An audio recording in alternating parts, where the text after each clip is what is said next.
محترم سامعین و ناظرین، کل ایک ہمارے عالم صاحب نے جو یہاں اسکول میں پڑھاتے ہیں، انہوں نے مجھ سے ایک سوال کیا تھا اور اس کا جواب جو مجھ سے بن پڑا وہ میں نے دیا۔ میں نے سوچا کہ اس جواب کو دوستوں میں بھی شیئر کروں۔ انہوں نے سوال کیا تھا کہ ہمارے اداروں میں خطیب کیوں نہیں پیدا ہوتے یا کم کیوں پیدا ہوتے ہیں؟ اس کے مقابل پڑوسی ملک میں بہت سارے خطیب پیدا ہوتے ہیں، حالانکہ اہل علم یہاں بہت زیادہ ہیں۔ اس کی وجہ کیا ہے؟ اور یہ حقیقت ہے کہ ہندوستان کے علماء علم کے دریا ہیں، لیکن اس کے باوجود پڑوسی ملک میں خطیب زیادہ پیدا ہوتے ہیں۔ تو میں نے ان سے کہا کہ شاید وجہ یہ ہے کہ ہمارے اداروں میں تقابلی پروگرام کم ہوتے ہیں۔ ہماری انجمن نہایت سادہ ہوتی ہے۔ اس کے بالمقابل پڑوس میں ان کے اداروں میں، ان کے اسکولوں میں، مدارس میں تقابلی پروگرام بہت زیادہ ہوتے ہیں۔ ابھی جیسے یوم آزادی آئے گا یا پھر یوم جمہوریہ آئے گا تو اس پر ہر اسکول میں تقابلی پروگرام ہوتے ہیں، اور مدارس میں بھی ان کے انجمن میں تقابلی پروگرام زیادہ ہوتے ہیں۔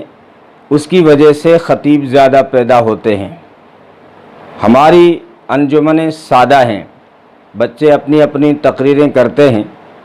اس کے بجائے اگر تقابلی پروگرام کیے جائیں تو اس کا فائدہ زیادہ ہو، یعنی ہر جمعرات کو جو ہماری انجمن ہوتی ہے اس میں یہ باقاعدہ اعلان کیا جائے کہ اول دوم سوم پوزیشن حاصل کرنے والوں کو انعام سے نوازا جائے گا۔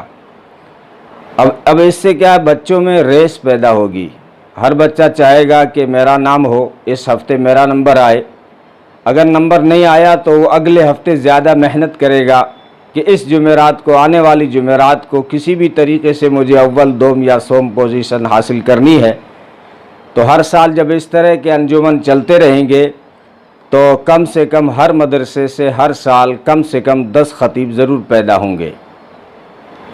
اور تقابلی پروگرام کا میں ثبوت بھی دیتا ہوں۔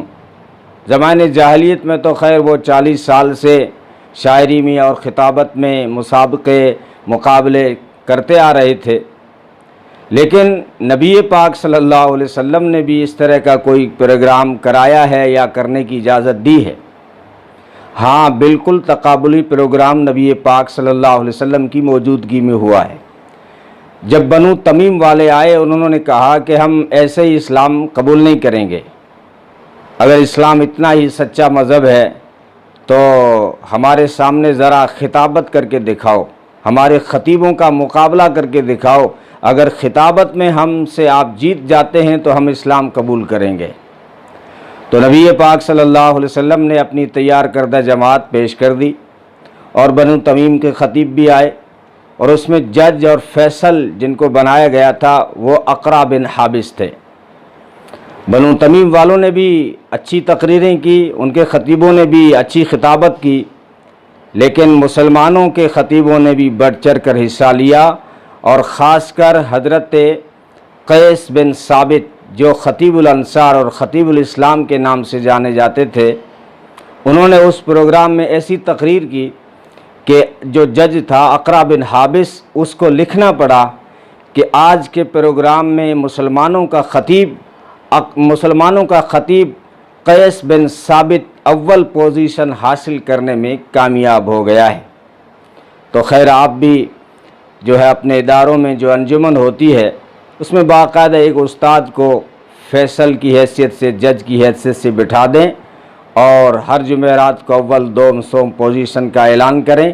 اس سے بچوں میں ذوق شوق بڑھے گا انشاءاللہ تبارک و تعالی۔ اللہ تعالی عمل کی توفیق عطا فرمائے۔